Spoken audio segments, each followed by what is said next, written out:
Yeah. Yeah. That's true of the music you were writing too. Some of it, not all of it. What you could get away with.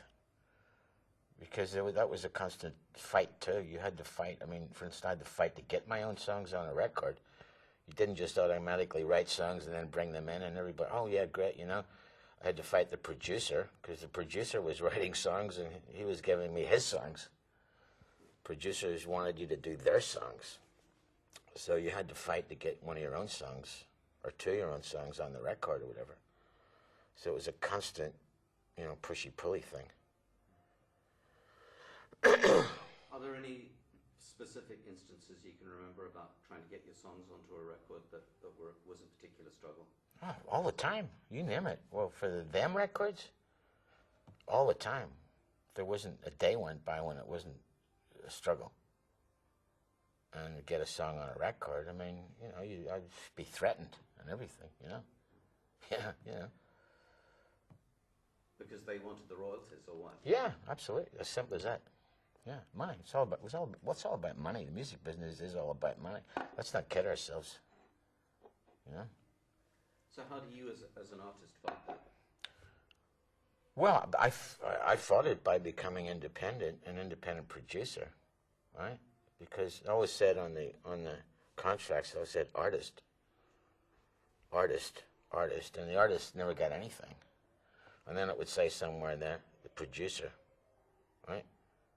It seemed like the producer was the guy that was always getting everything, and the artist was getting nothing. So I became a producer. But I had to fight to get that also. And then when I eventually could fight to get through that one, became a producer, then I produced myself. But then it would say on the contract, producer, not artist. So I stopped becoming an artist in the 70s. You started becoming a producer? Yeah. Can we wind that up, please? So you're really saying that some of your best loved songs now, your best known songs, suffered that kind of discrimination? I mean, of course, in the early of course, days, yeah, of course. or Not Brown Eyed Girl because he knew it was a hit. I'm talking about prior to that. Not Brown Eyed Girl. That's the one that he wanted because he felt that was a hit. But was the other stuff he wasn't that crazy about. But he did know that was a hit, so you know. Yeah, anything that looked like it might be a hit, you see, that was okay. But anything that actually said something, or where you had something to say, that was, you know, suppressed. Can you give me any example of that? Just really interesting. Well, a lot of the stuff that I did that came out later on was called Astral Weeks. A lot of the songs on that I was doing then, but that was, you know, completely suppressed. And I actually recorded a lot of those songs. And actually the session was like sabotaged. The engineer on the session sabotaged the thing. And it was suppressed. Tapes were lost and all this kind of stuff. So I actually recorded Astral Weeks 3 times. And the third time I recorded it was for Warner Brothers. But all the material on that was suppressed because it wasn't commercial. It wasn't, you know, it wasn't pop music, so yeah. That's pretty amazing looking. A lot of soul singers say that they're telling a story. They're telling a story first and foremost. How important to you is the story? Do you see yourself as a storyteller in any way? At times, yeah. At times, it's either telling stories or it's impressions. It's impressions that come through and, you know, seem to make some kind of sense, but not in a storytelling way. And there's other ones that are, you know, stories, you know. Because some of the old blues songs would tell a story in a way. Oh, of course, yeah, of course. Well, that's you know how I learned blues. There's a book by Paul Oliver. You probably heard of it. Blues Fell This Morning, and it goes into details, explains, breaks down blues songs and the writing of blues songs in that book. Yeah. And in terms of your own work, are lyrics of importance, real importance? It all depends, you know, what the idea. Of course, lyrics are important. It all depends on the idea and if you feel like you have something to say. But I mean, even nowadays, you see the stuff where you're saying something because it's not commercially viable. You know, it doesn't get out there. So there's things I've written more recently in the last couple of years, like a song called "Fame," the meaning of loneliness, "On with the Show," "What's Wrong with This Picture." There's like a whole set of songs, you know. But "Goldfish Bowl" is another one that. But see, people don't want to hear the truth, you know. You know what I mean? They don't want to hear the truth. So, you know, it's like I shouldn't be saying this, you know, kind of thing. So it's still taboo to tell the truth.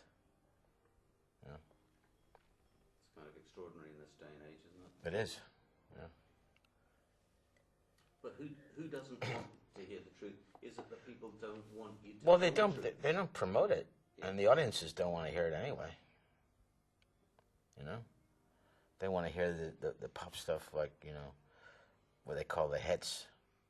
You know, that's really what, you know, especially if you're playing, you know, bigger places or whatever. But you know, in general, you know, people, they want entertained. People they don't want philosophy. So my kind of philosophical songs, you know, don't really get out there because there's not a market for it, really. And then, of course, the media always has a go at it because, you know, the media don't want you to express anything except what they want you to express. And they call it freedom of the press. But then if you go, well, freedom of expression or freedom of speech, they don't really want you to have freedom of speech. They don't want you to have that. So there's always a beef that they have about that. You know, like, oh, what's this guy moaning about? He's got loads of money or something like this, you know. So there's always that because, you know, that has to be suppressed. You know. So there's a big gulf between being an artist and being an entertainer. I mean, people want you to be an entertainer. They don't want you to be an artist. No, I mean, if you're talking about the blues, most of the songs that I just gave you there, most of those songs are blues. You know, but you say, it's not cool for me to do the blues. Not if I'm doing it from my angle, you know. See, because, you know, I'm not, you know, one of the kind of either white people mimicking the blues or a black person from way back doing the blues. So, you know, you can't understand. You know, it's not, I can't really grasp it. Did you know what I'm saying? Back in the earlier days that there were a lot of white people trying to mimic blues or trying to mimic black music that didn't really feel it themselves in this country? None really that I knew of. No. I think all the people that were doing it were genuine. That I was exposed to. There may have been others. But the people who made it through were you know, the real thing, I think. Kind of a big question, but you've said that Ireland's your spiritual home.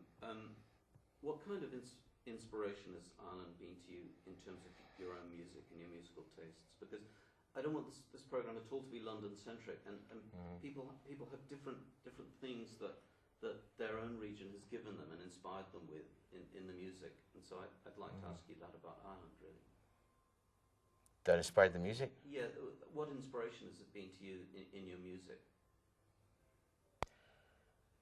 I think it's just been inspiration in terms of some of the songs and the lyrics of some of the songs and the poetry of some of the songs. Not all of them, but it's the whole thing. You see, music is not, you know, so broad. It isn't kind of, it can't be one country. It can't be one. You know, it's worldwide. It's really, you know. I could relate just as much to, you know, John Lee Hooker, you know, which is not a known fact, but he really liked country music. And he used to like to play country music on his time off. So it's just a whole you know, music is a whole universe, and you can't, you know, can't really limit it to one thing. But I mean, the fact that I was born there and inspired, you know, the inspiration is there. At times it comes and at times it goes, depending on what's happening, you know. It can come and go. James, you're throwing your shoulder across. So, Mr. Morrison needs some more water. Are we nearly done here? Yes? Did you want to redo any of that bit of homework? No, I think it's all right. Yeah. I think we're fine. I was going to ask you if improvisation is really important to you, responding to the kind of the spirit of a moment or the spirit of a piece. If you feel that improvisation is a really important element in your music. It's very important. It's the only thing, and I mean, I wouldn't do it otherwise, and I couldn't perform live if I didn't have that choice of performing live, or the freedom of that. I wouldn't want to do it. That's the whole thing. That is it for me. So you're responding to a different moment, to a different audience, to a different place, to a different time each time you perform? Yeah, responding to different vibration or different ambience or whatever you want to call it, you know. Think different signs. Every place is different. Different playing, different interplay.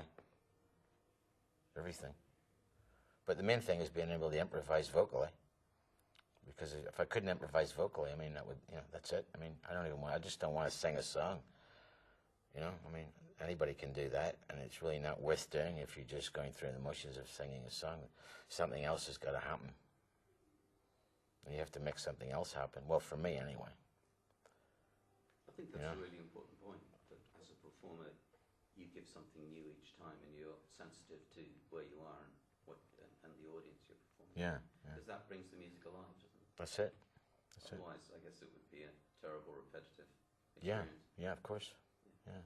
Is it a cathartic experience in a way? I mean, going back to the old kind of gospel thing, where people would sing as a release, you know, from whatever they were going through in life, in church, is your music making, is your singing like a cathartic experience that is a release from all those other kind of tensions and all the crap that goes on in life? Can be. It can be. It's momentary release. It's momentary. It's when you're doing it, you know, for that period you're doing it, it is. But the minute it stops and you walk out the door, it's gone.